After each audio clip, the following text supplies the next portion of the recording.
Hi, hi. Oh, all right. They also say hi, hi. Well, we say hi, hi to them too. All right. What about saying hi, hi as well? Hi, hi. Hi, hi. Thank you, Bashar. Thank you That was lovely. for allowing us to share a portion of our experience of life. Yes, we're looking forward to more. Hi, Bashar. And to you, good day. I just want to thank you. Speak up and be bold so that all may hear what you have to share. Sorry. I just want to thank you for acting as a reflection for me. We thank you for allowing us to do so. I have a question about instant manifestation. Instant manifestation, yes. I know that everything instantly manifested and all through the time delay. Yes. Time delay, remember, time delay is just an illusion. Right. There actually is no such thing as a time delay. Okay. There is always instant manifestation, every moment. It's just that what you instantly manifest in the next moment may not appear to look very different than what you were manifesting the moment before. But it is completely different. The way you would then recognize that you're always instantly manifesting is to create the next instant manifestation to look very different from the one before it. That's how you'll tell you're instantly manifesting. That's how instant manifestation would be revealed, but you're already instantly manifesting, but most of you are doing it in such a way that you're creating a sense of flow and continuity in such a slow change appearance that it appears as if there's a time delay when no such thing exists. Does that make sense? Yeah. All right. So where do you wish to go with this idea from here? I want to... Speak up. Sorry. I wanted to create a device or a thing that allows instant manifestation. But you are the device or thing that creates instant manifestation. I know that, but... You want to create a reflection, a simulacrum Yeah. of that. It would be an equivalent of the controls of the holodeck. You may do that if you wish. What is the first thing your imagination tells you as what would be the best way to approach creating such a simulacrum? It tells me to start getting rid of my belief systems. No, not getting rid of them, transforming them. Bypassing them, yeah. From what to what? Can you pick a specific belief you have now that is not allowing you to do this and tell us what you would like to transform it into that would allow you to do it? It would be the simple belief that, we walk around the world and, we interact and we touch a wall and it's there, that kind of belief, whatever that is. All right. And what kind of a belief can you actually replace it with that would allow you more flexibility and malleability in the illusion of space-time? Well, I was thinking about beliefs as maybe like a virus. Could I program a belief to be a virus and take out the beliefs in the way? All right. You can do that. Okay. The zone, neutral zone that you were talking about, Yes. I assume that's a method to get that done? It is one permission slip that takes advantage of certain strong underlying archetypal common energies for you all. So yes, it might work for you as well. If you wish to apply any specific twist to it in your imagination, feel free to do so because your imagination knows what it's doing when it does that. Do you have a practical method you could suggest to me? Was that not a practical method? Yeah, it was. Maybe So what other practical method are you referring to? more in alignment with my excitement. Allow yourself to sit in an empty room, and besides the room, have one other object of your choosing in that room. I would suggest that the object be of a homogeneous material.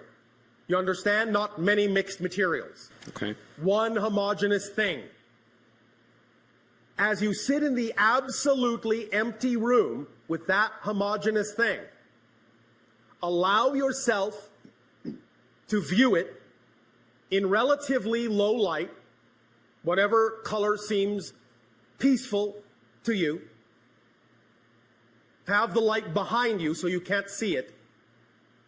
but have it be bright enough just to see the thing. And as you look at that thing, remember what we said about the prime radiant, do you? No. All right. Sorry. Imagine this first. What your scientists call a subatomic particle. This is just a euphemism, but it will do for this exercise, all right? A subatomic particle. Can you imagine that? Sort of. Sort of. All right, doesn't matter. It's not a precise thing because, as I said, it's only a euphemism. It's only a symbol. Whichever way you choose to depict it will work, all right? Okay. All right, so do you have the picture of that subatomic particle? Yeah. All right, now, imagine that this subatomic particle has no restrictions, no limitations. It can actually move at infinite speed if it wants to. Can you imagine that? Yeah. If something can move at infinite speed, that means it can be everywhere at once, correct? Right. Yes? Yes. That means it could appear to be more than one particle, couldn't it? Yes. All right. But you know it's the same particle, yes? Yes. All right. That is actually how reality is structured. All of the subatomic particles in you are the same subatomic particle, and they're the same subatomic particle in every single person in the room, and on the planet, and in the universe. The same one particle. Not the same one kind. The literally same one particle makes up everything by being so infinitely fast that it can actually appear to be another particle and another particle and another particle next to itself at the same time. So the trillions upon trillions upon trillions, apparently, of particles are actually the same particle appearing next to itself over and over and over and over again in a geometric relationship not unlike what you are seeing in the holotope diagram. Traces that path on a multitude of dimensions beyond what's represented here, but nevertheless, that's a good slice or shadow of the idea of a higher dimensional form that represents the geometric path that particle is tracing at infinite speed. And every time it crosses itself, every time it crosses its path, it creates the idea of another particle. Now, having said that, the idea is that when you sit in that empty room, aside from that one other object, if you can begin to imagine the particle going back and forth between you and that object, creating all of the particles in your body and all of the particles in that object, and begin to really start to understand and truly comprehend, truly viscerally begin to feel that it actually is the same particle, that you are that object, that object is you. As soon as there becomes no difference between you and that object, you will achieve the state you are looking for, because you will become equal to any other thing you call an object, and there will be no concept of blockage between you. You can become, you can pass through, up, down, it doesn't matter. You can, in that sense, become immaterial to each other because you recognize you are one and the same thing at that moment, and you can trade places in any way, shape, or form you wish. How's that as an exercise? That could work. Yes, it could. So play with that and see what happens, all right? Yeah, I was wondering, is it possible to, instead of do it that way, is it possible to contact a higher consciousness? Yes, of course. Okay. Remember, what we have initially said also is that the whole point here is to contact your own higher consciousness as well, because if it's not part of the equation, you actually won't be able to contact another higher consciousness. We wish to tell you all a little secret that we have recently begun to reveal to many of you. You're talking to your higher self right now, but you are allowing us to color it for you with our consciousness to allow you to give yourselves permission to talk to your higher consciousness. You're using us as a simulacrum to give yourself permission to talk to your own higher minds. But your higher mind is who you're actually talking with when you speak with us. So go have fun. Your higher mind will be with you. All right? Thank you. Thank you.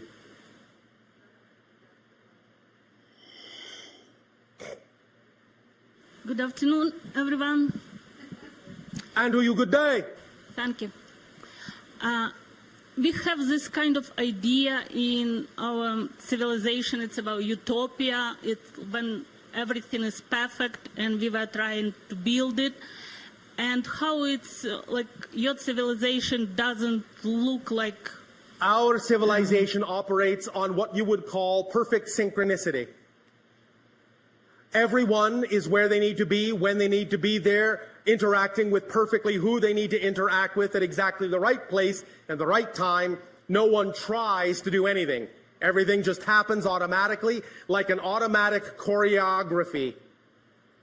We are all in perfect harmony, all in perfect joy, because the only thing that excites us is to do what excites us. And everything that excites us harmonizes perfectly with everything that excites everyone else, and we all come together to do things, and we all split apart to do our own things, exactly when we need to. So how we come up with these ideas, it's not kind of... It doesn't remind anything like you was talking about, this neutral zone and your civilization. As each and every one of you learn to validate the individuals that you are, you will start to recognize that unity, complete harmony, is the product of absolute validation of all the individuals within the union. So by each individual becoming more their full self, by acting on their passion, by going into this neutral zone, becoming a fully balanced being, then each individual will begin to work in perfect harmony with every other individual who also does the same. And the more individuals that do that and create that state of being will then create a harmonious world. But you must understand another secret about the idea of changing your world. You actually don't change the world. You just change yourself and shift yourself to a parallel Earth that is already representative of the vibration you have changed to. The old Earth is still there, it's just that you're not focused on it anymore. Does that make sense to you? Yes. Does that help you? Yes. Thank Thank you. you. And small question, like I don't remember any experience like people describing about a lot of with abduction and everything else. Yes. Does it mean that I don't have any relatives in other civilization? It does not mean that. It just may mean that they didn't happen that way. Ah. Mm-hmm. You understand? Yeah. You all have relatives in other civilizations for a variety of reasons, but it may not necessarily have taken place that way. Mm-hmm. All right? All right. And another question, like in the childhood, I always had this, I don't know, memory or idea that like I was brought here for this kind of strange program. All right, well, maybe you do have relatives that way.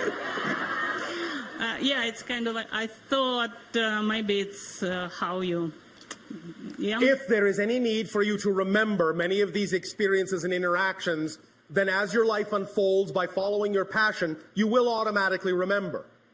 Remember, you will never miss an appointment that you need to keep.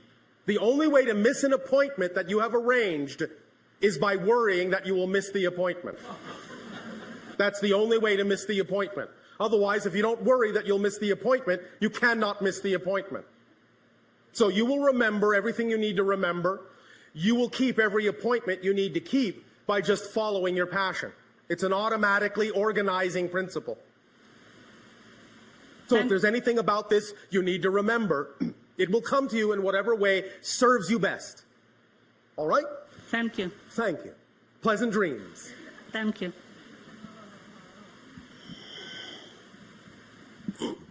Greetings, Bashar. And a you good day. I would like you to speak about phobias. Phobias. Yes. Specifically, why does it take the energy away from you to give you a fear about something that you shouldn't be afraid of? If you are afraid of it, it is an indication of a belief system within you. Every single emotion is an indication of a definition you believe to be true about yourself in relation to the circumstance. So phobias are strong symbols of a definition that is out of alignment with your true self, and it is a sparkling opportunity when you feel the fear to use the fear as an indicator and a guide to find out what that definitional belief is, so that in identifying it, you can transform it. But it almost always has to do with the idea of a belief or a definition about yourself in relationship to something in the circumstance or some circumstance in your life that it symbolizes. Does that make sense? Yes, no, maybe? No. Oh, all right. What about it doesn't make sense? The way that it controls my higher consciousness, that I'm very passionate about being somewhere else. You mean you are afraid to be where you are Yes. so much that you wish you were somewhere else? It's That's not being passionate. That's being anxious. Okay. So the idea, again, is that any time a fear comes up, be it the idea of what you might call a quote-unquote normal fear or something on the level of a phobia, it is an indication, and I'll go further this time, it is an indication of a belief or a definition about yourself in relation to some circumstance in your life. That's what a general fear is, an indication of some negative belief about yourself in relation to some circumstance in your life. A phobia, being that it is so much more amplified or magnified, is an indication not only of a negative belief about yourself in relation to some circumstance in your life, it is also an indication of a belief, of the existence of a negative belief that allows you to be addicted to the negative belief about yourself. It's a reinforcer, an amplifying belief that's also negative.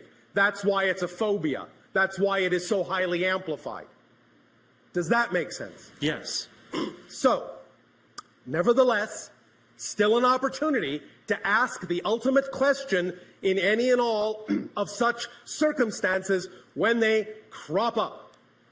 The question being, what would I have to believe is true about myself in relation to some circumstance in my life for me to feel this way about this thing?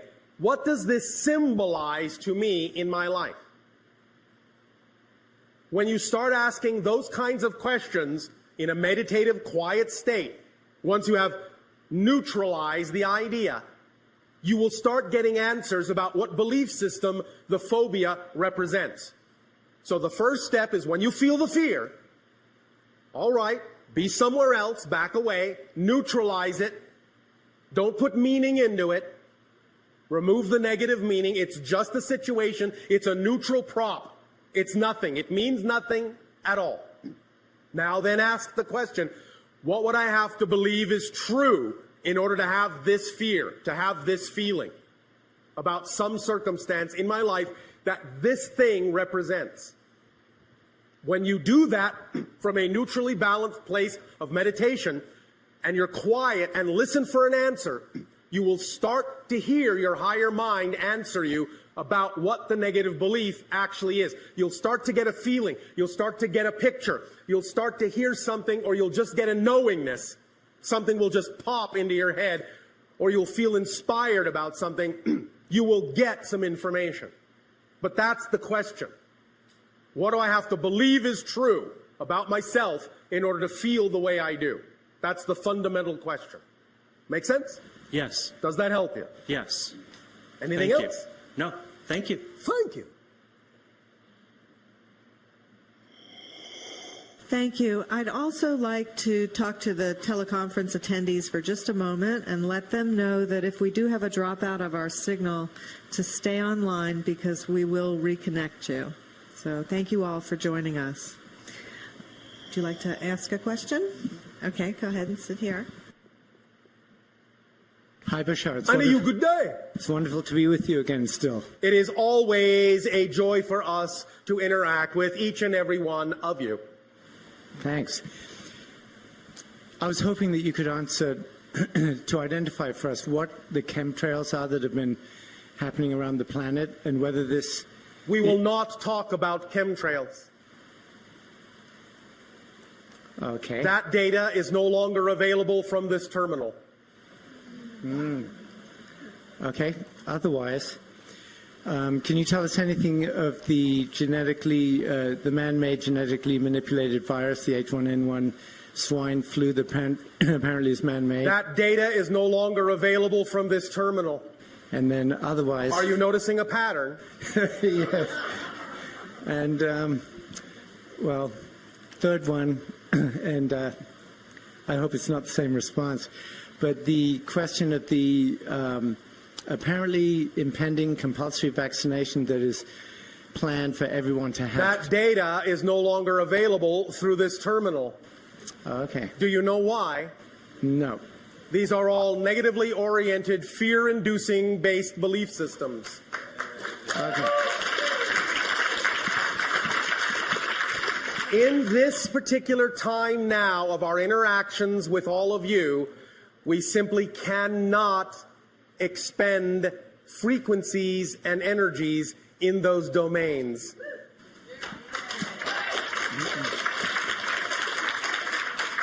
So in doing so for us, then they will not exist. Remember, in the reality of the vibration that you prefer to choose, such things simply would not exist. Therefore, it is pointless to discuss things which are not a part of a reality you say you don't prefer. Great. Well, thank you. Do you understand? Yep, I do. That's wonderful. We know that to many of you this may seem simplistic, but it is actually quite powerfully profound if you really take the full meaning of this to heart. So thank you for allowing us to reflect the idea of the preferred vibration of the new reality back to you. Thank you. That's very empowering. Thank you. That we have here at Angel Valley. Yes, the labyrinth. When we were designing it, we have been discussing that with you, that it was at the same time could be a landing pad for Yes. For you. Yes. My question is, how has that developed? How has the use of the labyrinth, as it has been done in these last few years, how has that, let's say, it being a landing pad or possible landing pad, how has that developed? Is it still? It is about 57% of the way there. 57%. Yes. Okay. And what do you think we could, we and maybe those who are here and have the availability today to walk this labyrinth, how Use can it, use it, use it, and in using it, let go, let go, let go of all preconceptions and old beliefs.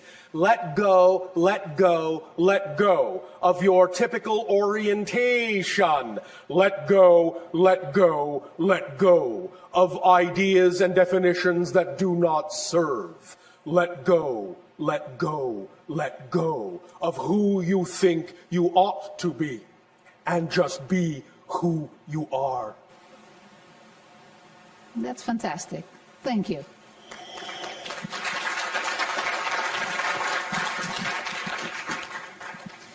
There are two more questions from our listeners. Can humans have intimate romantic relationships with aliens? Depends upon what you mean by intimate and romantic. Can you share with us the kinds of relationships that humans can have with aliens? Regardless of the form, the spirit and the heart are always the same. And? What more is there? Well, okay, so, I don't know, can you just elaborate on it a little more? I mean, about how... What do you want me to do? Light candles?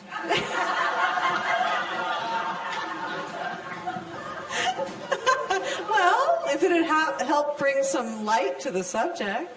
All right.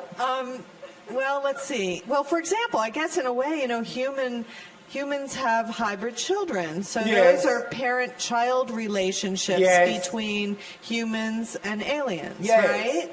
In a sense, although remember, the idea of the Greys that are creating the hybridization program is that they are actually mutated humans from a parallel reality. So all of the genetic material is actually human.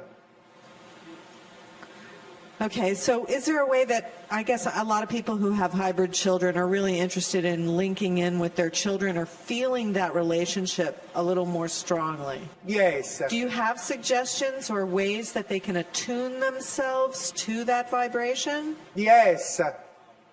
When they go to sleep, ask the child to send them a consistent single image that represents an object that would be an object tuned to their belief system of the parent that would allow them the best opportunity to tune to the frequency of the child. Okay, that sounds fun. And you can do that for any relationship with an extraterrestrial. Oh, nice. Okay. All right, we have our next questioner, so thank you, Bashar. Yes. Hello, Bashar. And to you, good day. Good day to you, too. I am extremely, extremely pleased to be interacting with you. We are extremely pleased you are there. Thank you. I'm at a point in my life where many things have manifested and I have dissolved, transmuted many beliefs. Yes. Probably the next step in my life is to move forward in terms of following my highest excitement as far as career. One moment. Is that the next step, or is it only probably the next step? Well, you're right in that it's probably the next step. Then it's not yet your excitement, is it, to do so? It's pretty much clouded by a filter, a fear filter. And the fear would be a fear of what? What I have most recently identified is the fear that the universe would not support me in what I would like to do. Excuse me, one moment. I know you can't tell from your side, but everyone on my side is laughing. One moment. We will let things calm down. I'm glad that I've been so entertaining. Yes, thank you.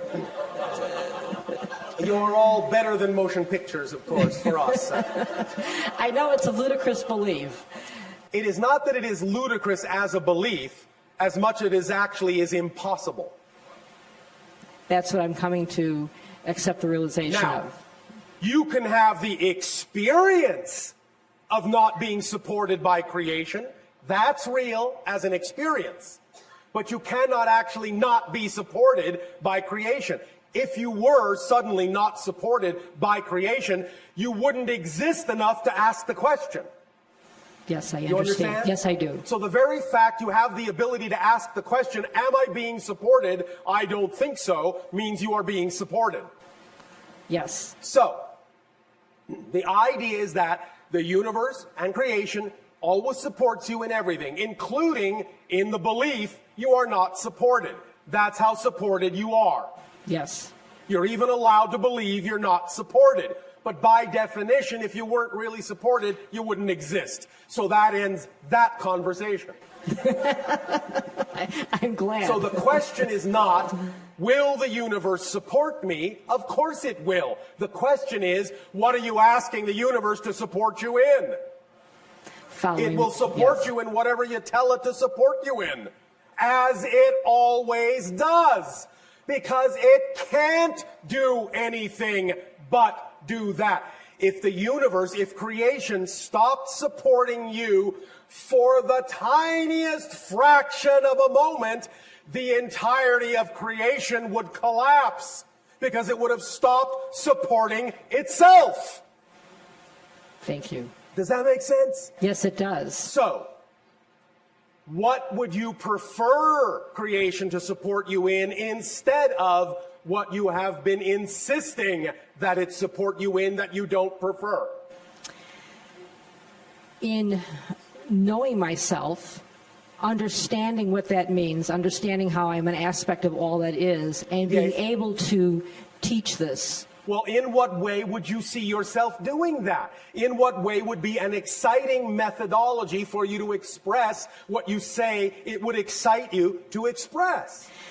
I see a synchronistic interplay with people where there is someone who is attracted and we end up in a synchronistic conversation. All right. Be more specific. What does it look like?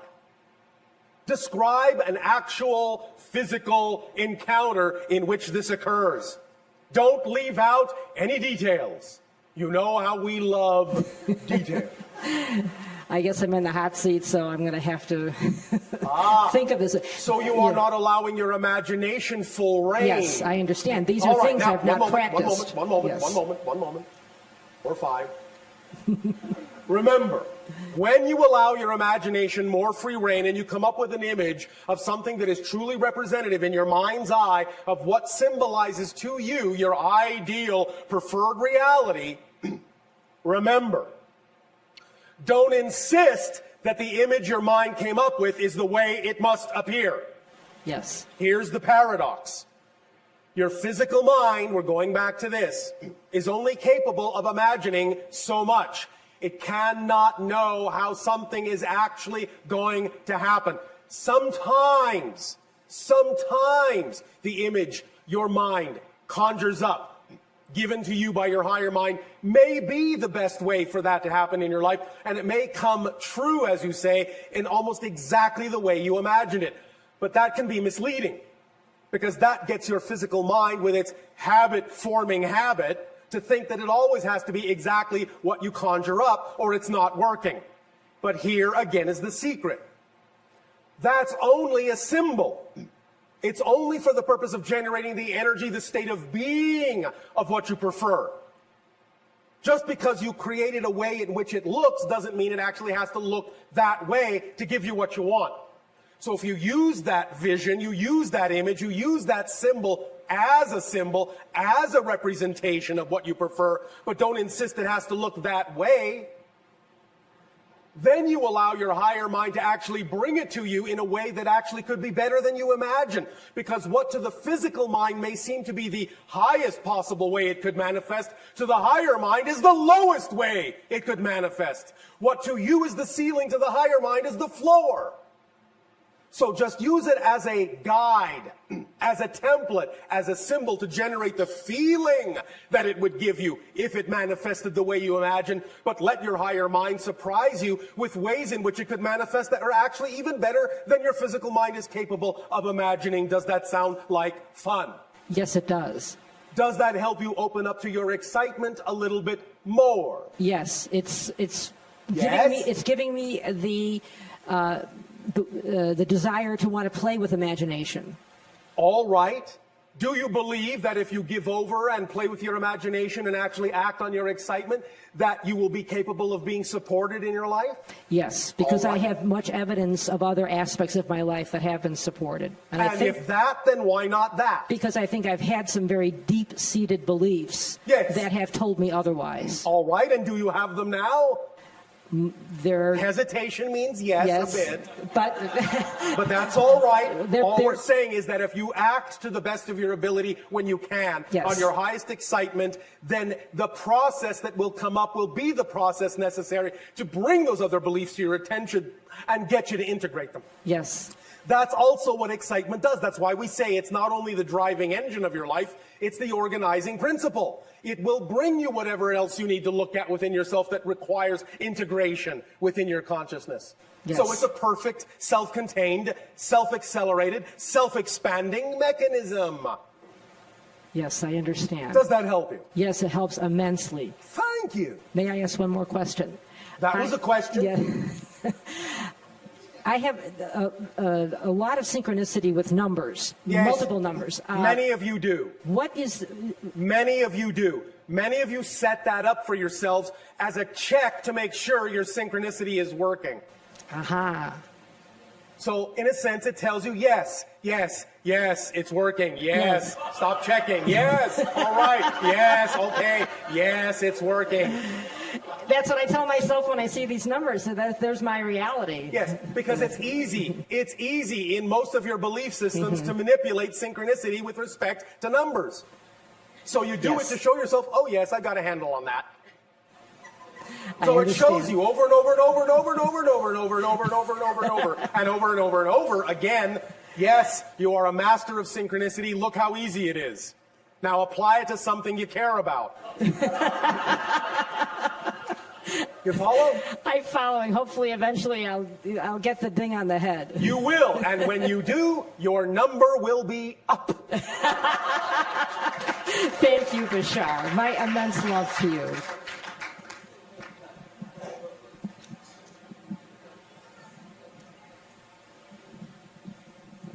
Hi, Bashar. And to you, good day. I have a question about fear and trying to, I guess, remove your fear to move on to the next step. Well, you transform. In other words, listen, you are a 100% energy, all of you. You only have one energy. When you filter that energy through belief systems that are in harmonious alignment with your true self, you experience the sensation called joy, love, passion, excitement. When you filter the same energy through belief systems that are out of alignment with your core self, you experience the same energy in the sensation you call fear. So fear is a friend that tells you, hey, you're filtering your energy through belief systems that are not what you prefer them to be. So I'm bringing them to your attention through the mechanism called fear. It means you have a misalignment between your belief and what you prefer in your heart, in your core that you are. So the fear is like someone knocking on the door saying, message, sir, you have a belief that doesn't work for you. This has been the fear delivery service. Thank you, fear. Here's your tip. Have a good day. Now you're no longer afraid of fear because you know fear brings you information you need to be more of yourself. Okay, so I have another part to that question. So yes. I was thinking about teleportation, for example. Yes. And I identified all these reasons why I possibly couldn't do it. I may get lost someplace, I may get stuck someplace, yes. it may not work, et cetera, et cetera. Yes. So now that I've identified those, what's the best technique to actually analyze? Would you like a mantra that works for us? Sure. 2 words, that's all. Very powerful. Are you ready? I'm ready. Are you sure? Yep. All right, here they are. Are you sure you're ready to receive these 2 words? I'm very sure. Oh, all right. Here they are. So what? So you get stuck in a wall. So what? So you die in the process. So what? You're an eternal being of spirit. That's a bit of a problem for me, though. Why? What do you care? Well, I guess I do. And why? I'm asking you, why? Why do you care? Why do you care? Because I guess I'm not completely convinced that I'm an eternal being. Ah, thank you. Very well spoken. Now then, let's take this one step at a time so your logical mind can follow. Do you exist? Yes, I do. What is the only quality existence has? Energy? No. Life? The only quality existence has is to exist. It's the only thing it can do. Existence can only simply exist. It only has that quality.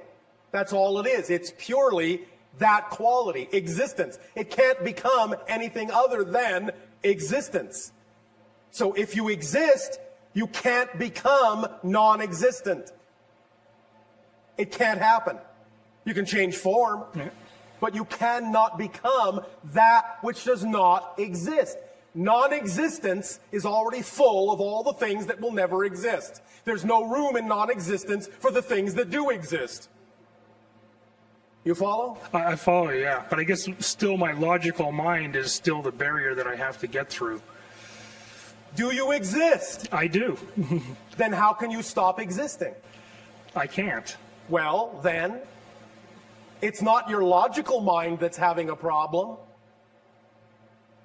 What part of your being is having a problem with this? I don't know. I guess we'll have to go back and think about it.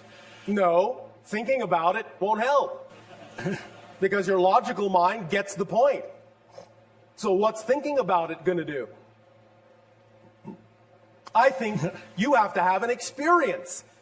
You have to have an experience that is the equivalent of ego death. So that you know that once you have had ego death and you still survive, then you know you always will. You won't just, in a sense, know it intellectually, you'll know it viscerally. Would you like an experience of ego death? Actually, I thought I had already had several. I've had out-of-body experiences, etc., and I thought that would have been similar. Yes, but obviously it hasn't done the trick, yes? No, it hasn't. All right. And you know why? Because that's not an ego death. That's an ego vacation. Okay, so what's an ego death? An ego death is getting to the point where you really, really experience the idea that you actually are going to be completely and utterly annihilated, that there'll be absolutely nothing of you left in existence, and then suddenly you find you're all that's left. You're all that is. Okay, so I'd like that experience. So how does that happen? Ask for it and it will be given to you. Okay. All right? Yep, thank you very much. Thank you.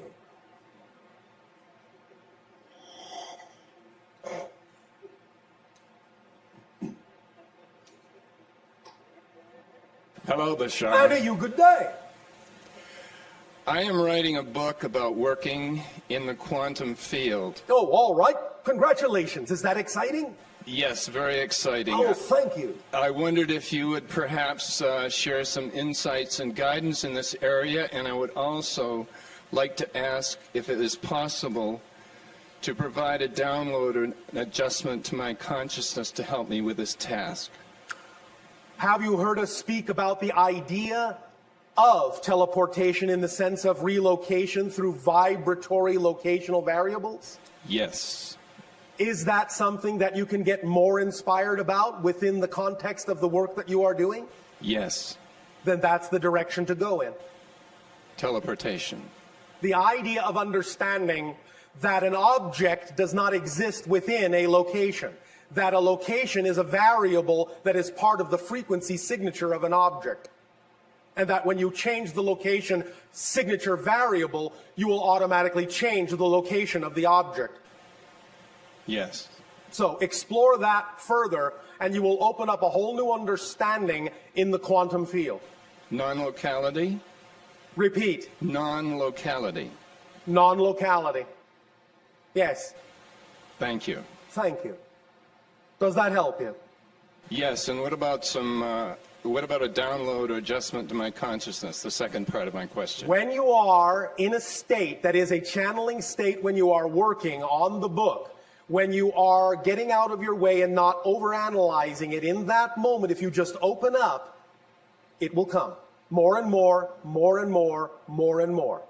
The downloads can come in such a manner as to occur very rapidly and then require some time period to actually write everything out that you have received in the download. But if you simply center yourself, take a deep breath, get in touch with the energy of the fact that you really enjoy doing this, and stay in that joy and let all the analytical information go by the wayside for a moment, in that blank, neutral space of joy, you can then best receive downloads that will then suddenly pop into your analytical mind as information to be processed. All right? I understand. Now, one moment. Do you have a favorite piece of music? Absolutely. And that would be what? It's actually a music that is created for the moment. I play the electric violin. All right. Are there some specific chords that really allow you to feel totally and utterly centered? Absolutely. All right. That is your best vibrational state for receiving downloads. All right? Yes. All right.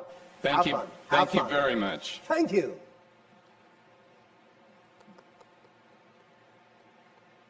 And we were dialoguing with him about Space Center down. And Darrell was saying at that time that he thought it should be someplace else. We're feeling that to be in Sedona, on some very sacred land in Sedona, with a lot of with some large crystals that are available to go on the Space Center. Is that representative of your passion? Yes, it is. What's stopping you? What is stopping it? Yes, that was the question. What is stopping it? If that is representative of your passion to create that kind of a center in the area called Sedona, is there anything that is stopping you from taking action in that direction? The answer to do it. Repeat. Finance. Yes. So there is that abundance question again. Yes. What is your definition of abundance? Is it only that finance represents abundance? Our definition of abundance is the ability to do what you need to do when you need to do it. Period. Therefore, are you willing to allow abundance to come to you in other forms? Are you willing to open up your definition of abundance?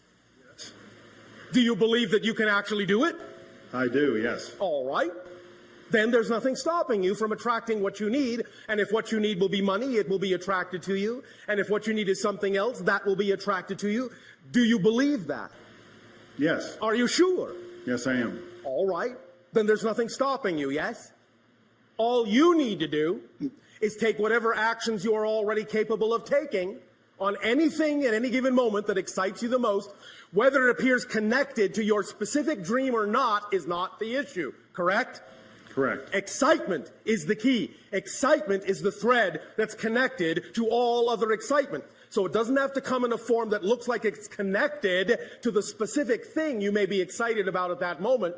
But if you've taken the actions you can take, and you've taken it as far as you know how to go, and something else comes along that contains more excitement at that moment than anything else, take action on it. Because it's not how it looks that tells you it's connected to the other thing that excites you. It's the fact that it's the most exciting thing at that moment that you have the ability to take action on that tells you it's connected. So act on it and let it lead you through synchronicity to the ideas that will also aid and assist you for all the other things that excite you as well. Does that make sense? Repeat. Follow the excitement thread. All you all have to do at any given moment is look at all the options available to you and choose the one that's the most exciting out of all of those options. It may seem to have nothing at all to do with what excited you a moment ago, but if you can take that no further, what else are you going to do but act on something else you're capable of acting on that contains the highest excitement out of all the choices available to you at that moment? If you do that, you will once again be the compass needle unerringly pointing toward magnetic north. I know it may look like you're going like this and like this and like this and like this sometimes, but that's just because you're paying attention to the surface appearance, which doesn't matter. It's the underlying state of being. It's the vibration, the excitement, the joy, the passion that matters. So if you follow that, even if the physical path goes like this, by following the excitement, you're actually taking the path of least resistance and the shortest possible route. Does that make sense? It does, yes. Does that make sense? Yes. Okay, thank you. Thank you. Oh, don't go in front of the camera. This way.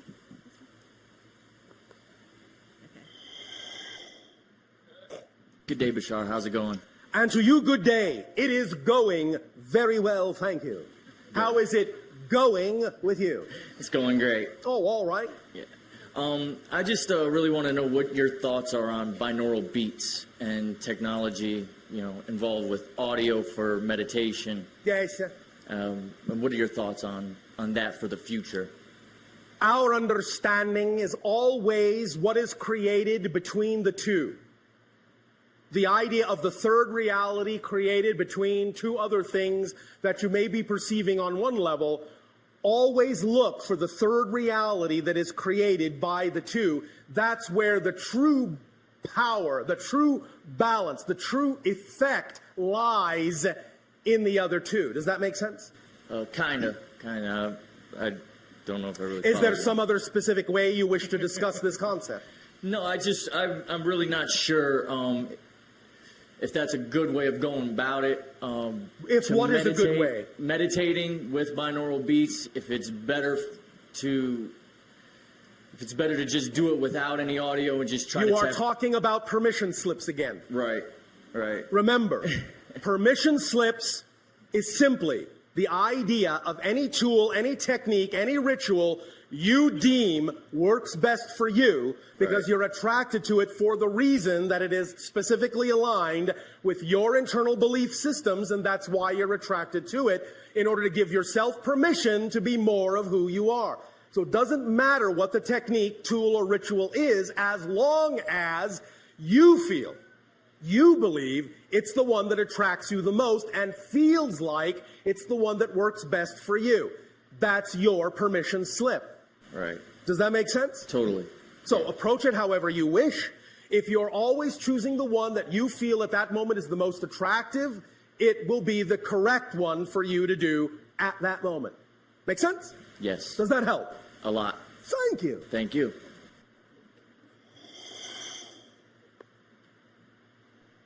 Hi, Bashar. And to you, good day. We have a question here from Amira and Michael. Oh, all right. And it has to do with your ship being over Sedona. Yes. Well, one thing we were wondering is, what is the significance of you being positioned over Sedona in particular?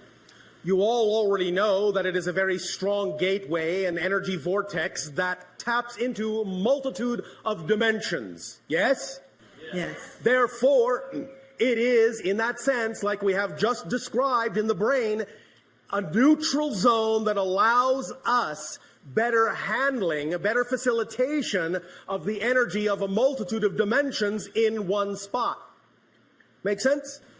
Yeah. It's like having your hand squarely on the main control switch to regulate the energy in a very easy way. Whereas if we were off center from that, we would have to contend with a multitude of frequencies, a multitude of vibrations that were not correlated, that were not harmonized. But by dealing with the vortex, the center itself, then they are all within that neutral zone at the very center, all harmonized and easy to process, easy to transform from one to another, easy to redefine. Make sense? Yeah. Easy to recalibrate. So basically, you take the energy and you convert it with your ship, or how do you? The ship is like, in a sense, a lens, a prism that is the representation of the combination of the blending of my own physical mind and my higher mind, and the connection we have with my entire society and many other beings, and we run it through that frequency domain, in a sense, like a filter, like a filtration system, and then process it back out in a way that is more compatible and more conducive to allow transformation to be easier for all of you. I see. Thank you. So, if I could just go on a little bit more about this. All right, just a little bit more. Okay. So when the decision was made to move from Cairo to here, yes, what precipitated that? What brought that about? Shifts in the collective consciousness. So were you surprised? I mean, did somebody give you orders to do it, or was it? Well, in a sense, but that simply happens automatically within our telepathic link. It's not like there is a sergeant major that comes along and says, "Soldier, move here. Here are your marching orders." It simply happens within a collective recognition and an understanding of how we simply automatically and intuitively need to rebalance and reposition ourselves to match the new frequency. It's more of a dance.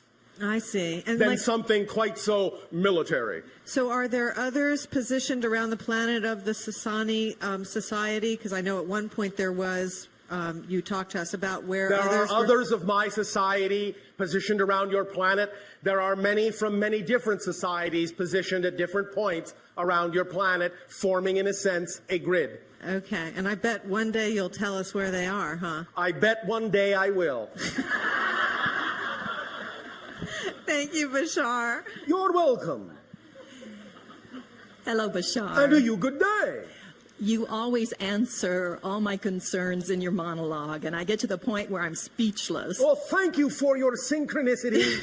You know, remember that in our natural state, on our natural planet, because we're all telepathic, we are all naturally speechless. Many of you don't stop to realize that because we're all telepathic, our planet is very quiet. Lovely. Yes, we think so. Yes. And since I last sat here with you, yes, physically, myself, yes, my husband's and my world has kind of tumbled down and crumbled. Oh, congratulations. New beginnings require old endings. Yes, exactly. And I want to thank you personally, you and Nexus, for being here close by. We are happy to serve, Nexus and I. Thank you so much. Now, it's interesting, too, you use that military analogy, because in one of my visitations with one of my hybrid children, yes, I called him Captain General. Oh, all right. And do you know this individual? I We would do. assume you do. And who, can you shed more light on this for me? Click. So is it you? No. And who is it then? How do you wish us to define the idea that it is one of your children, which you already know?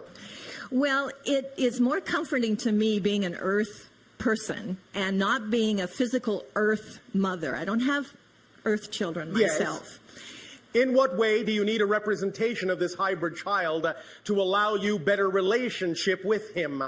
More, I guess I'm into my mind again. Obviously, I'm into that analytical mind again, where Yes.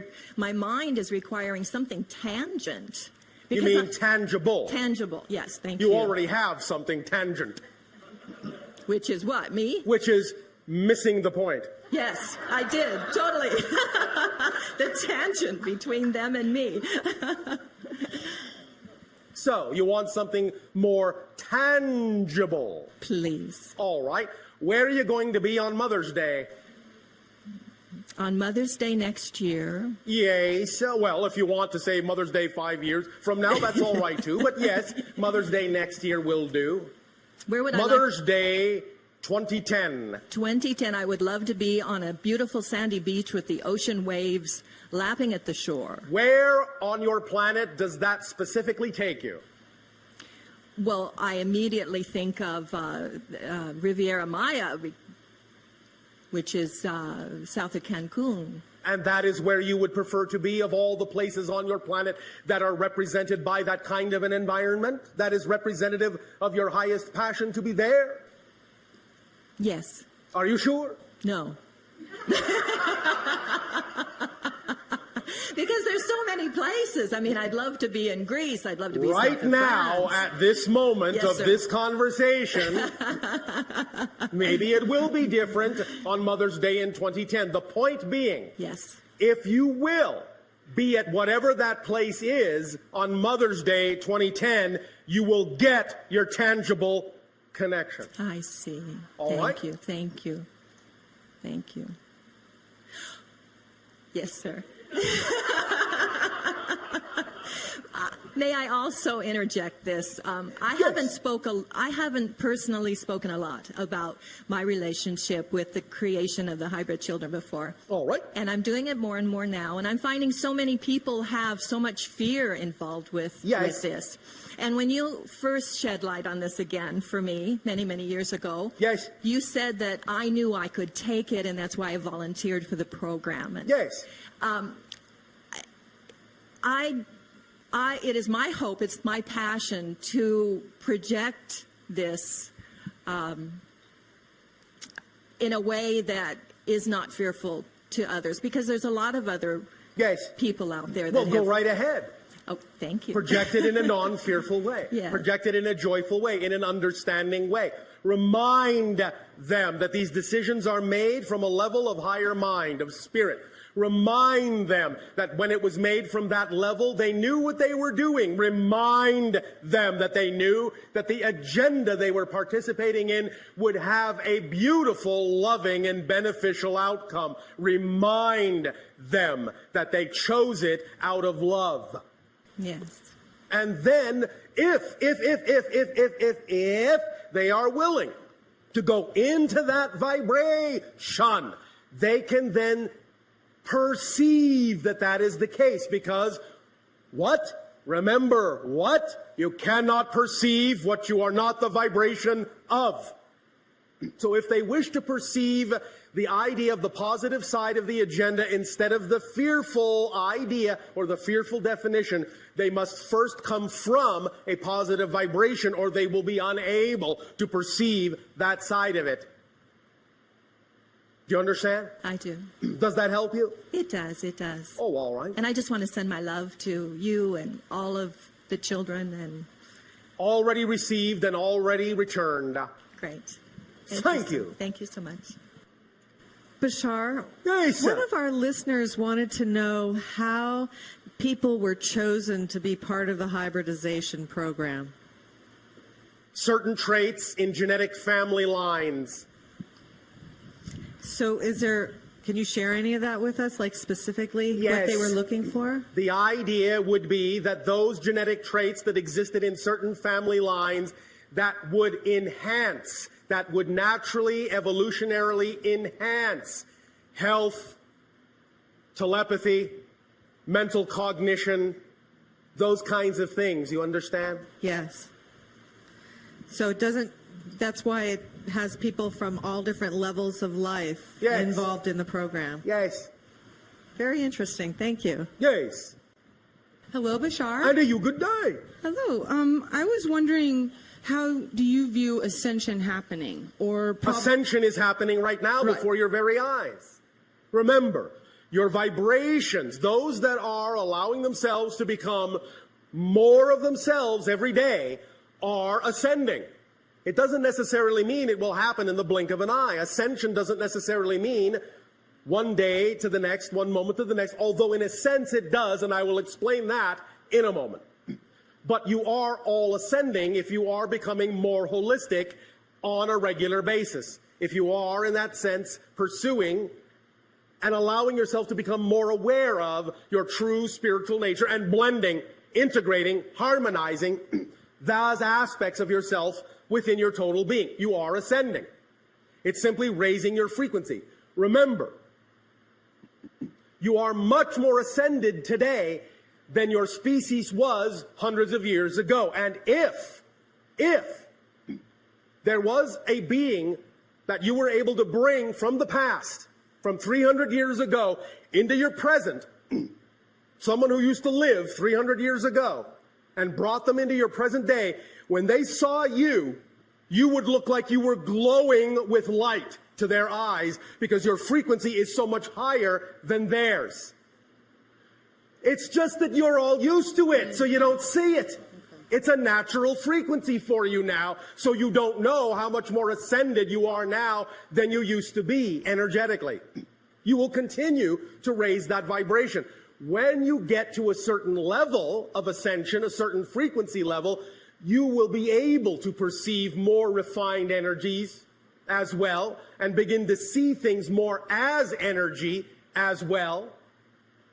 Now, the idea of your 2012 date is a demarcation date, but that doesn't mean that the day before you're all not ascended and the day after you all are.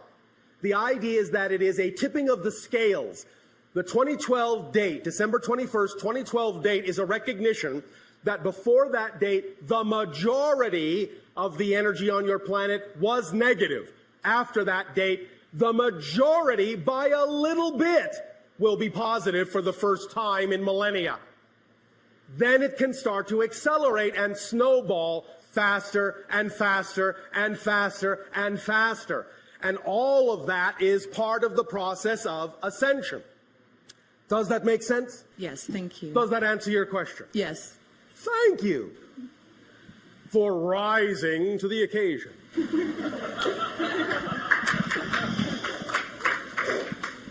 Hello, Bashar. And to you, good day. Thank you so much for being our teacher. We're deeply grateful for these I am transmissions. also your student. My question has to do with the children of the planet at this time, the Yes. crystal generation, if you will. Yes, What's we have labeled the idea of the beings being born on your planet within the last couple of decades as not so much a new generation, but literally a new species. Yes. And my question is, what specifically should we be doing to prepare these children for the transformation? Do you mean what can you allow these children to do for you to prepare the adults? That's exactly what I mean. How can we prepare each other to ride the crest, so to speak? Thank you. The one crucial way is to allow each other in any relationship to become more of who you each are by fostering and supporting the furthering of whatever your passions are. Supporting your passions in each other, helping guide each other to express those passions in whatever ways are important to each of you is the most important thing you can do. Not pushing anyone into a rigid box, into a rigid framework, into a rigid pattern, into a rigid process, but expanding the idea that there may be a multitude of ways to do a thing and allowing the passion of each that is unique to be a new way to arrive at the doing of a thing so that everyone will be enriched by seeing and experiencing that unique way of doing that thing. Does that make sense? Yes. That is the primary way from our perspective that you can aid and assist each other best in the acceleration of what is going on your planet now with respect to teaching and learning. Does that make sense? Yes. The more experiential it is, the more it will stick. The more story-like it is, the more it will stick as information. Why do you think stories are so powerful? Why do you think you all remember stories so easily? Story structure is an archetypal structure of consciousness. And if you learn and if you teach based on story structure, it will always remain with you. And that will allow you to have an experience, and you will learn from experience. You will learn by being a part of a story, by taking on character, by exploring and going through the story structure. You will learn, you will be, you will do, and you will help each other very strongly. Does that make sense? Yes. Thank you very much. Thank you.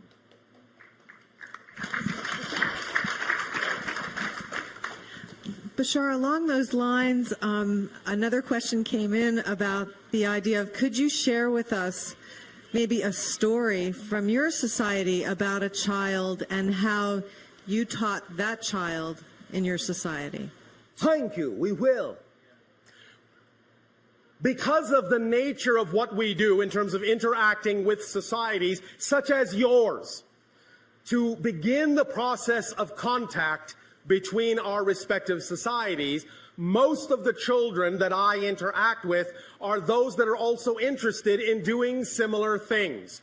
So we will talk about one of them. Okay. One moment. We will, for the convenience of you humans, refer to this child as Joe. Safin. Joe Safin. Joe Safin, in your terms, is 11. Joe Safin is practicing the balance of the male and female energies within her being at this time to aid and assist those societies who are experiencing specifically the idea of the blending of the male and female components in their society and exploring polarity in that way. So, to better allow Josephine to gain understanding and experience with this blending and balancing of these polarity energies in this specific way, Josephine chose to incarnate as a male and a female being that is literally connected in one energy bubble, one energy aura. They are never more than a few feet apart, ever. Joe and Safine. They work together, they think together, they are, in a sense, one soul in two bodies, sharing an aura, sharing a bubble, sharing an energy field. One day, Joe and Safine, walking through the grasslands of Eththani, our home world, came upon two animals. These animal consciousnesses are similar to your feline, but not exactly. These two animals also had done the same thing, had chosen to be male and female within one energy field. And as Joe and Safine are walking toward them, and the two feline-esque animals are approaching in the field of grass to each other, they meet. And as they meet, their energy field wraps around all four. And for a time, the animal consciousnesses and Joe and Safine consciousnesses become intermingled, become mixed, become harmonized in the neutral zone. From that moment, then they split, and now the two animal consciousnesses, wherever they travel, Joe and Safine can see through their eyes, and Joe and Safine can give the animals an understanding of what it is like to interact with other kinds of beings on other planes and other levels of existence. They are then, in a sense, their familiar. They are, in a sense, then their totem. They are, in a sense, then their helpmate. They are, in a sense, then their co-guides on Eththani forever and ever in the life as it shall be unfolded unto them. That is the story right now of Joe and Safine. There will be more later.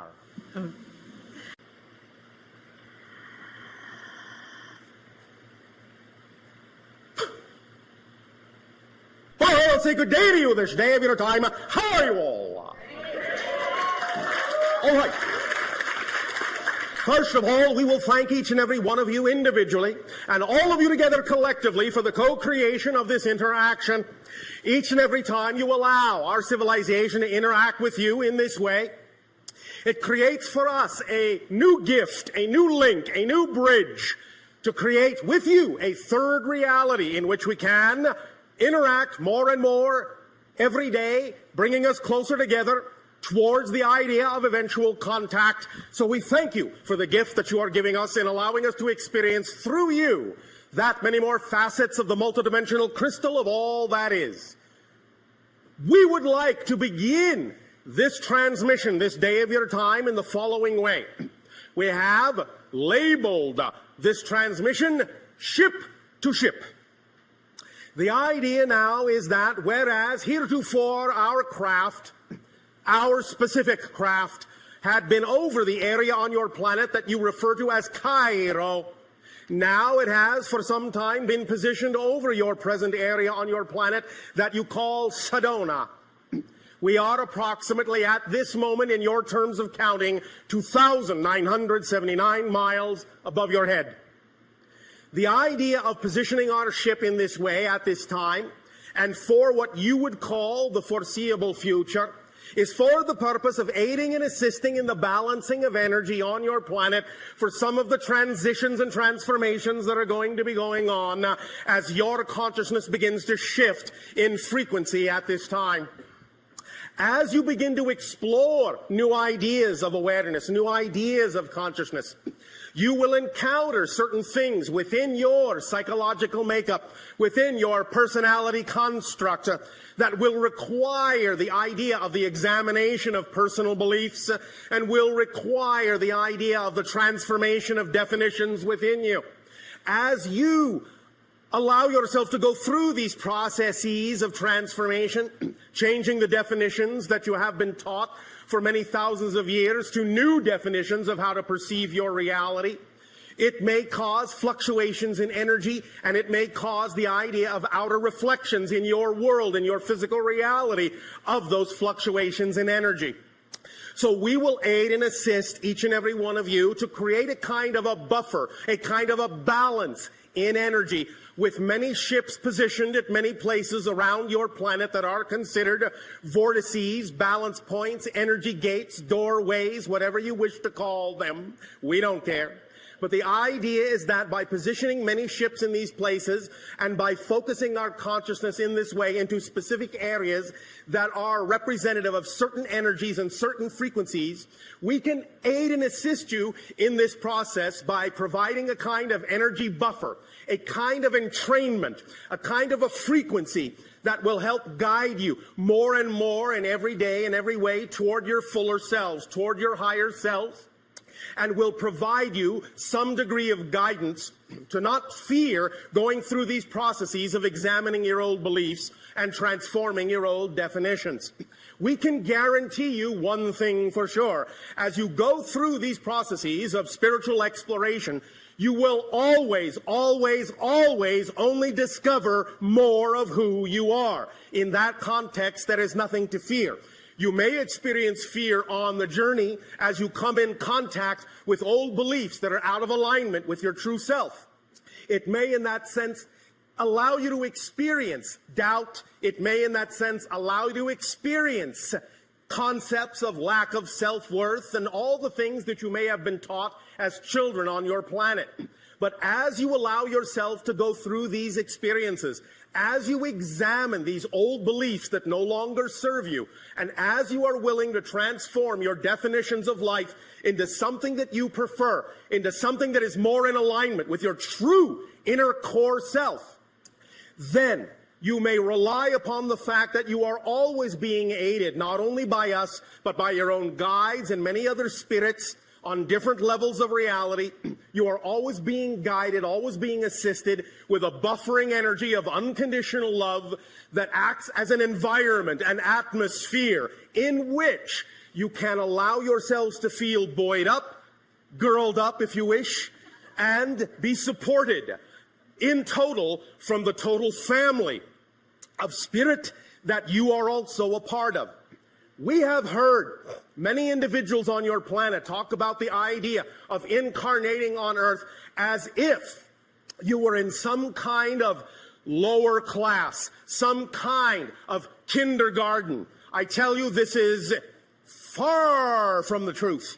The idea is that because of the degree of limitation that you knew you would experience on Earth in an incarnation or many incarnations, because of that degree of limitation, because of the degree of darkness, because of the degree of transformation required, this is a master class, and all of you were strong enough to choose this, so please never think less of yourselves by being incarnated on Earth. You are teaching many beings throughout the cosmos, throughout different dimensions, how to transform limitation into freedom. You are a master class, and we thank you for the strength that you are exhibiting in choosing to be on Earth at this time of transformation. Applaud yourselves.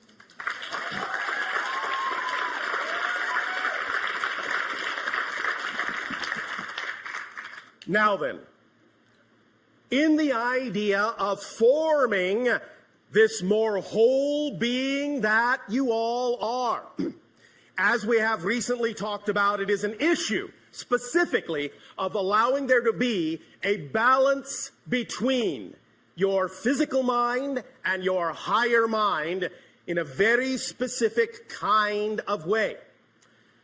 We are, in that sense, in a ship, but our ship is actually a physical representation of our higher self. It is aware, and even as it cocoons us and supports us, it communes with us. We are linked telepathically. Notice again I said telempathically, because it is always from the heart that telepathy issues. And in communing with our higher selves take us to places that are beyond the physical mind's imagining. You too can allow yourselves to form this bond with your own higher selves, and even though it may not necessarily right now in your technology take the form of a spacecraft per se, it does take the form of an energy bubble around you that you typically call an aura. That is one of the energy ways in which you are connected, in which you form a link between the idea of the physical self and the non-physical higher mind. But there is something further, and we will get into that in just a moment. So, even though we have told you that in our society we are telepathic and do not need names, as we have said, we know you needed to call us something, and so chose the word Bashar from one of your own earth languages, which simply means messenger. The idea, therefore, is that it is an appropriate representation of what we are doing. And even as we are telepathic with our ships, and they also do not need names, the vibration of my ship specifically would translate into your language as the word nexus. You may thus then refer to my ship as Nexus.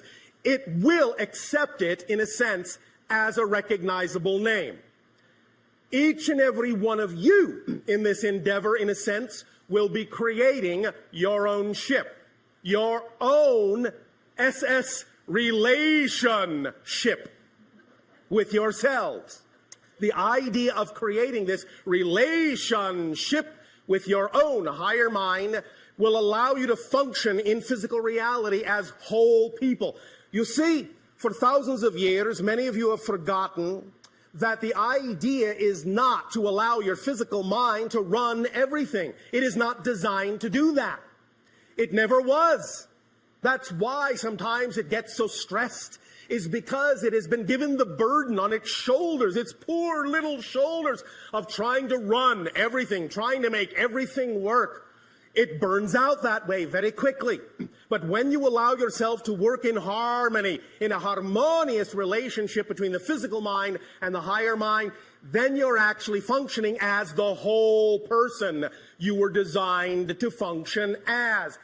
When the physical mind is given the undue burden of having to run everything, having to think of everything, having to know how everything's going to work out, worry itself to death, it becomes exhausted. It starts to slow down, it starts to break down, it starts to go insane. I think you can see there is quite a lot of examples of that on your planet. So the idea is to start to lighten up on yourselves, lighten the burden on your physical mind, and recognize the physical mind does not have the capacity to know how things are going to happen in your life. Only the higher mind does. Physical mind is designed to know how things are happening now. Physical mind is the perceiver. It is not the conceiver. Higher mind is the conceiver. The physical brain is the receiver. The physical personality is the perceiver. That's its job. Don't overburden it. Now we give you another aspect of this idea, something that can aid and assist you in forming this balance, this connection, this bond, this relationship more solidly, more thoroughly with your higher mind. And this is where we will step into an arena that many of you may recognize as your works of science fiction. In one of your science fiction stories that you have labeled on your planet as Star Trek, there is the concept that has been put forth called the neutral zone. The neutral zone is what you typically refer to as an area between two opposing forces that creates a border, a barrier that no one should enter, that is neutral, hands off. But we would like to take that concept of the neutral zone and use it in a very different way. And this will link to something that is actually existing in the receiver of your brain. In the very center of your brain is an area your scientists have labeled the corpus callosum. And in the very center of the corpus callosum is a very small little area, a pinpoint area called the neutral zone. At least that's what we're going to call it now. In that neutral zone is where many different vibrational frequencies come together. In the neutral zone in the brain, you will find that the energy of the pineal gland, which allows you to see into other dimensions, and the energy of the corpus callosum, and the energy of the base of the brain stem that keeps you grounded in physical reality, keeps you regulated in physical perception, all come together in a very specific way. And if you can learn to balance that neutral zone and all the energy in it, you will go a long way toward aiding and assisting yourself in transforming any obstacle, any problem, any challenge in your life, redefining any definition whatsoever. Let us explain by giving a graphic illustration that your mind can lock on to.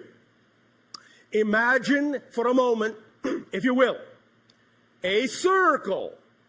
Now split the circle this way in half and say that below the line is your physical mind and above the line is your higher mind, your non-physical mind.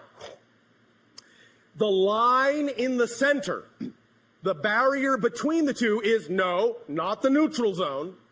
It is what we have labeled the template level reality. It is the blueprint level where conceptions from the higher mind take form and begin to crystallize and solidify into the blueprint energies that then densify down into physical materialization.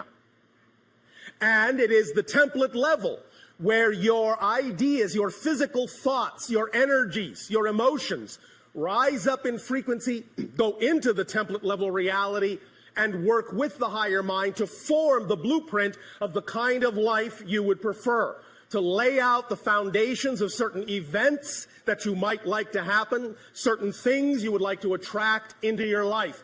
All of this happens within the template level, the blueprint level reality. But now that you have this diagram with the circle, the template level reality dividing the line between the lower physical mind and the higher mind itself.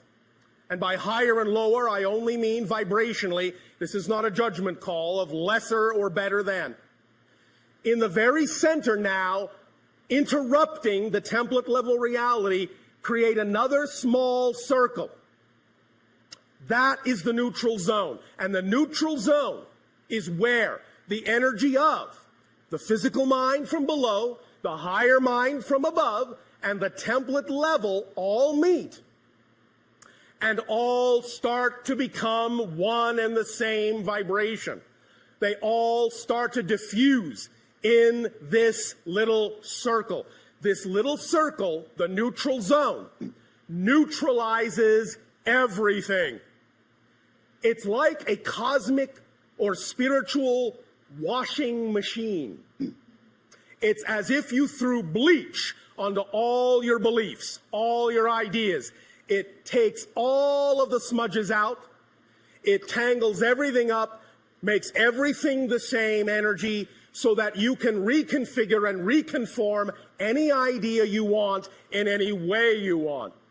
The neutral zone is like a crucible where everything melts down, dissolves, and turns into the same liquid, undifferentiated. And all then from that liquid can be pulled. You can create a kind of plastic state of neutrality in which you can transform any idea, throw it in the wash, pull it out new. That's what the neutral zone is for, to take your definitions that are not working for you, your challenges, your ideas that are making you feel stuck, your feelings that are out of alignment with how you would prefer to feel. Allow yourself to give them to the neutral zone and use this in the appropriate way, and you will begin to see that all these things will start to dissolve, and you will begin to form a relationship, an active partnership with the higher mind and the physical mind, and you'll be able to use the template level reality more clearly in a crystal way of understanding to redefine your reality and attract into your life what you prefer. Understand that a very important part of the neutral zone is that it is truly neutral in attitude.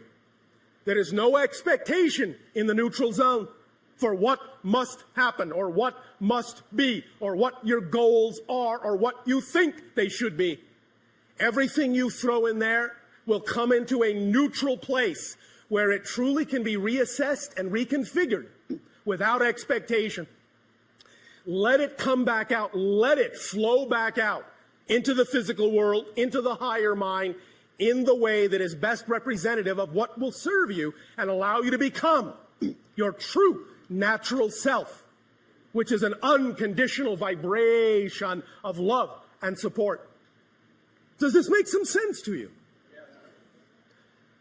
When we also later talk about the idea of the holotope, we will incorporate this notion of the neutral zone very strongly in what you will experience in that specific 15-minute focus in hyperspace. Because the neutral zone is all about hyperspace, where everything and every possibility exists. Everything that can exist exists in the neutral zone, but it is all utterly neutralized. There is no built-in meaning, no positive, no negative. It's all blended into one neutral vibration, one neutral tone, one neutral light. That neutral light, that neutral zone is a source of great power, great transformation, if you learn to use it as the very refined, very powerful, very specific tool that it is. So,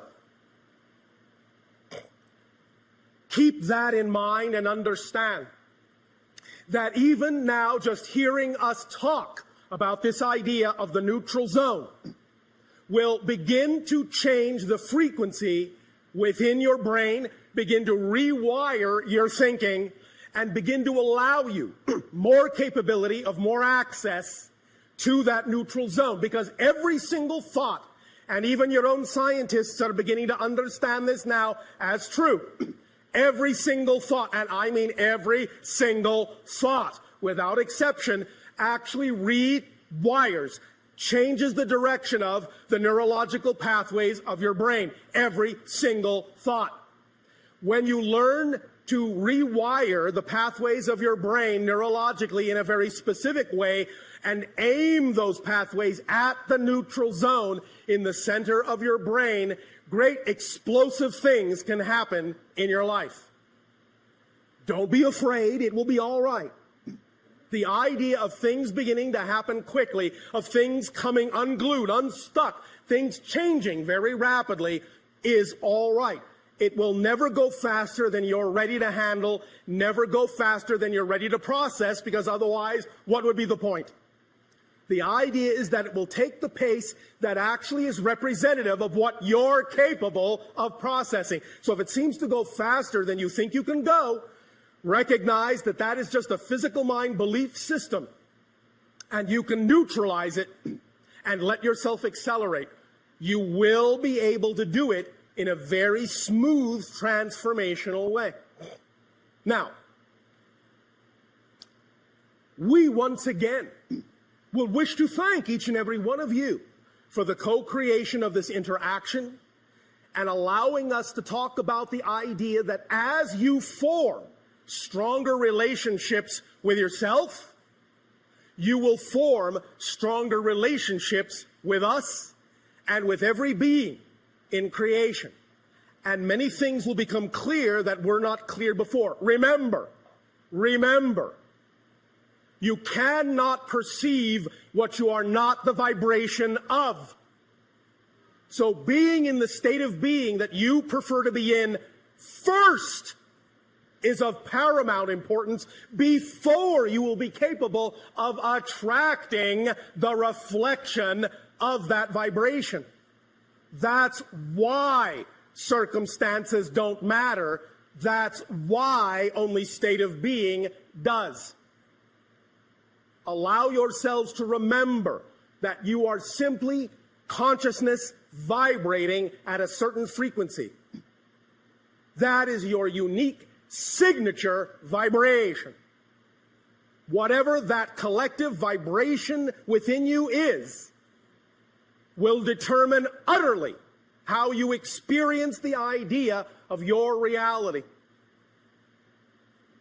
Allow yourself to know you are always capable of choosing what you prefer to experience, but also allow yourself to be aware of the fact that you must develop discernment to be able to tell the difference between the belief systems that are out of alignment with your truth and the belief systems that are representative of your natural self.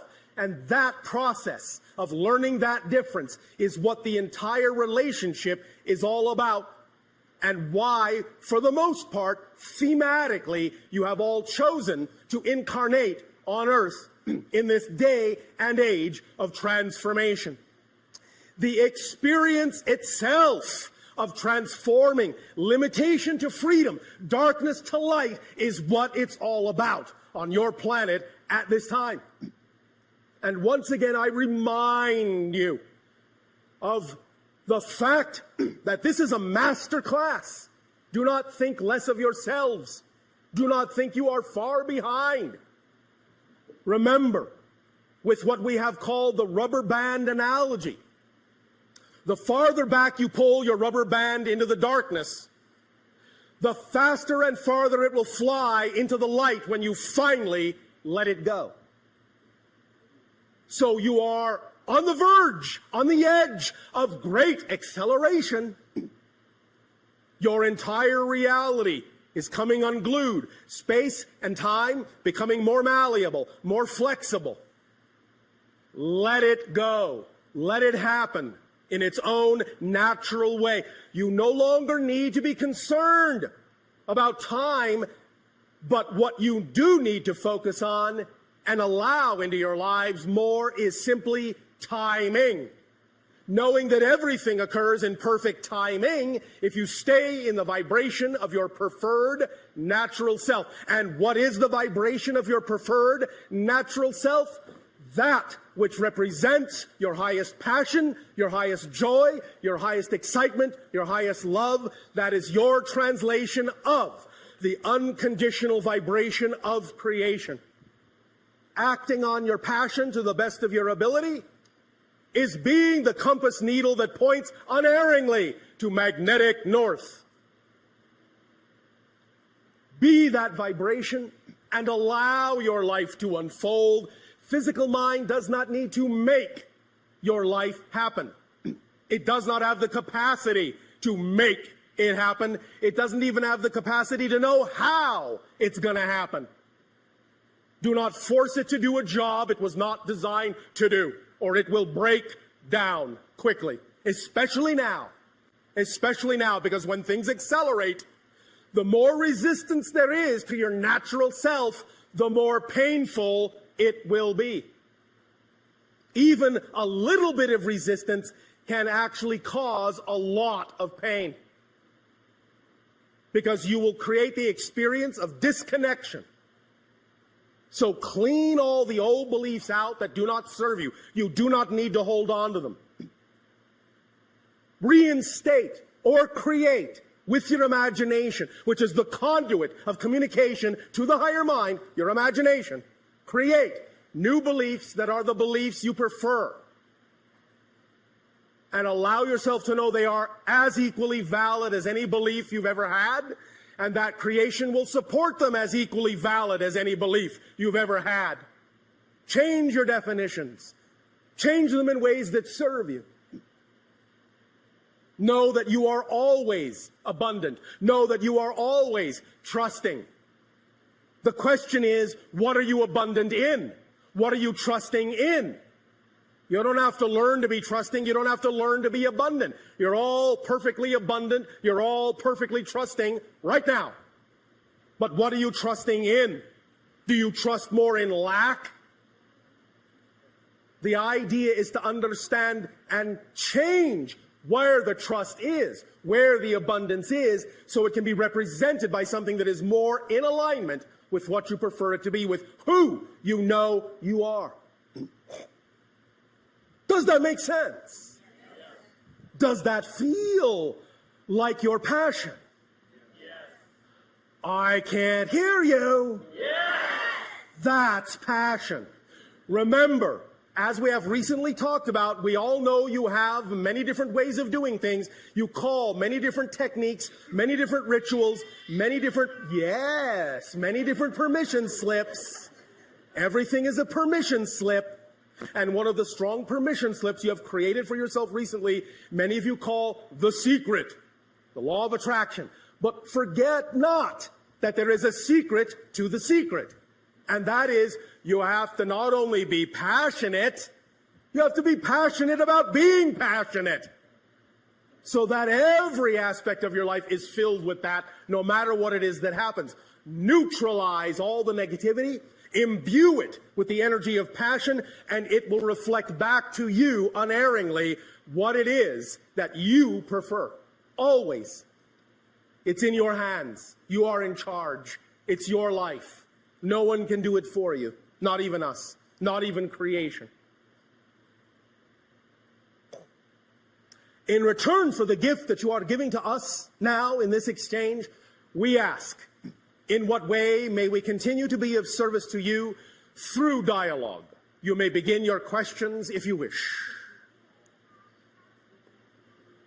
Many years ago... One moment. What happened to hello and good day? Hello. And thank you for being here. Oh, thank you. Good day. Proceed. Many years ago, Daryl was visiting the